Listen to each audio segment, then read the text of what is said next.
ইফতারিতে সবাই চেষ্টা করে থাকি ইফতার আইটেমের ভাজাভাজির পাশে যেন আমাদের স্বাস্থ্যসম্মত যে কোনো একটি ডেজার্ট থাকে।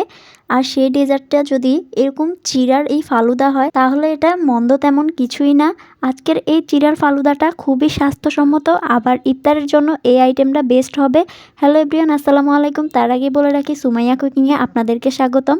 চিড়ার এই ফালুদা তৈরি করার জন্য প্রথমে আমরা এখানে নিয়ে নিচ্ছি 1 টেবিল চিড়াগুলোকে একটা বাটিতে নিয়ে কিছুটা পানি দিয়ে ভালোভাবে কষলে ধুয়ে নিতে হবে, যেন চিড়া থেকে যে ময়লা এক্সট্রা পানিটা থাকে সেই সবগুলো পানি 2-3 বার একটানায় ধুয়ে নিলেই কিন্তু পরিষ্কার হয়ে যাবে। এবার চিড়াটা একটা সাইডে রাখবো। এবার এখানে ফলমূলগুলো দেখিয়ে দিচ্ছি। এখানে আমি একটা আপেল নিয়েছি, এখানে সবটা আপেল লাগবে না, জাস্ট অর্ধেকটা নিলেই হবে। সাথে নিয়েছি 2টা মিষ্টি বড়ই, 3টা খেজুর, একটা কমলা এবং একটা আনার।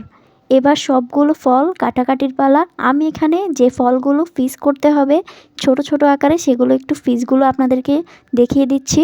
প্রথমে এখানে আপেলটা নিয়ে নিব। এখানে অর্ধেকটা আপেলকে ভালোভাবে মাঝখান থেকে কুচু করে নিব, তারপরে ছোট ছোট আকারে ছুরির সাহায্যে কুচু করে নিলেই হয়ে যাবে। এবার কমলা কিভাবে পিস করবেন সেগুলো একটু দেখিয়ে দিচ্ছি। একটা কমলা স্লাইসকে এরকম ছোট আকারে 4 পিস করে নিলেই হবে, টুকরো করে। তারপর এখানে বড়ইগুলোকে কাটাকাটি করে নিচ্ছি। বড়ইটা চারপাশ থেকে টুকরো করে নিয়ে তারপর মাঝখান থেকে ছোট ছোট আকারে আপেলের মতোই কিন্তু কুচো করে নিলেই হয়ে যাবে। ব্যাস, এখানে ফলগুলো একটা সাইডে রেখে এবার এখানে খেজুরটা ভিতর থেকে খেজুরের বীজটাকে বাহির করে লম্বা লম্বা করে এভাবে পিস করে নিলেই রেডি হয়ে যাবে। ব্যাস, আনাটা আমি অফ ক্যামেরাতে রেডি করে নিয়েছি। সবগুলো ফল একটু পরেই দেখাবো। তার আগে এখানে আমরা মেন যে ডেজার্টটা সেটা একটু তৈরি করে নিই।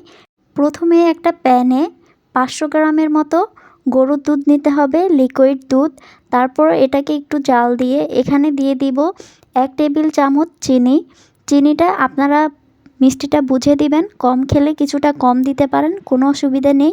তারপর এটা কিছুটা জাল হয়ে আসলে 2 থেকে 3 মিনিট জাল করার পর এখানে দিয়ে দিচ্ছি 1/4 কাপের মতো গুঁড়ো দুধ।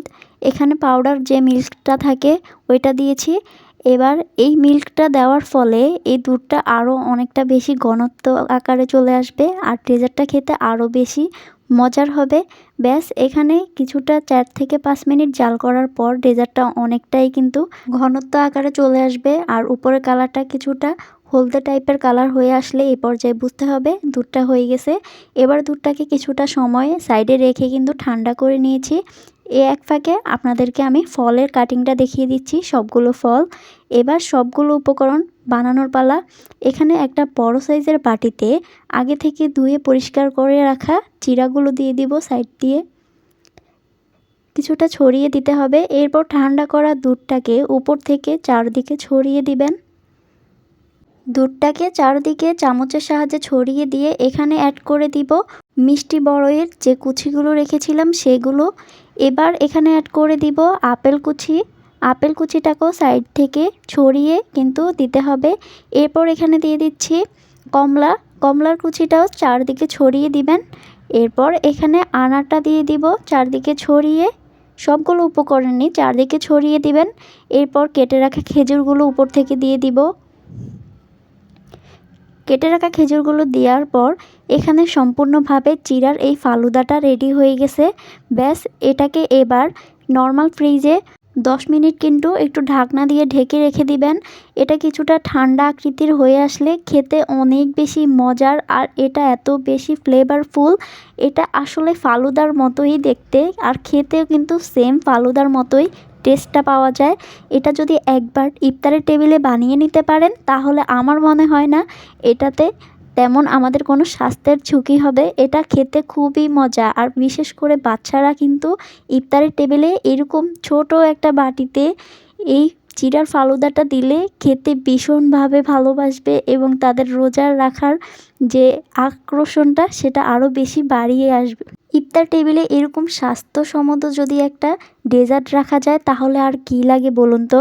বিভিন্ন ভাজাভাজি তো আমরা খেয়েই থাকি, ইফতারি টেবিলে এরকম স্বাস্থ্যসম্মত যদি একটা চিড়ার ফালুদা রাখতে পারেন তাহলে আমার মনে হয় না তেমন কোনো ক্ষয়ক্ষতি হবে এবং এটা আমাদের স্বাস্থ্যের জন্য খুবই ভালো আর এটা খেতে ভীষণ মজার হয়। আমি আপনাদেরকে রিকোয়েস্ট করব একবার হলেও এই চিড়ার ডেজার্টটা খেয়ে দেখবেন, এটা খেতে অনেক বেশি মজার। একবার হলো বানিয়ে অবশ্যই ট্রাই করবেন। ইফতারিতে এরকম রমজান স্পেশাল যদি চিড়ার এই ইউনিক ফালুদাটা রাখা যায় তাহলে অনেক বেশি স্পেশাল হবে। আজকের মতো এখানেই বিদায় নিচ্ছি। সবাই ভালো থাকবেন, সুস্থ থাকবেন। আল্লাহ হাফেজ।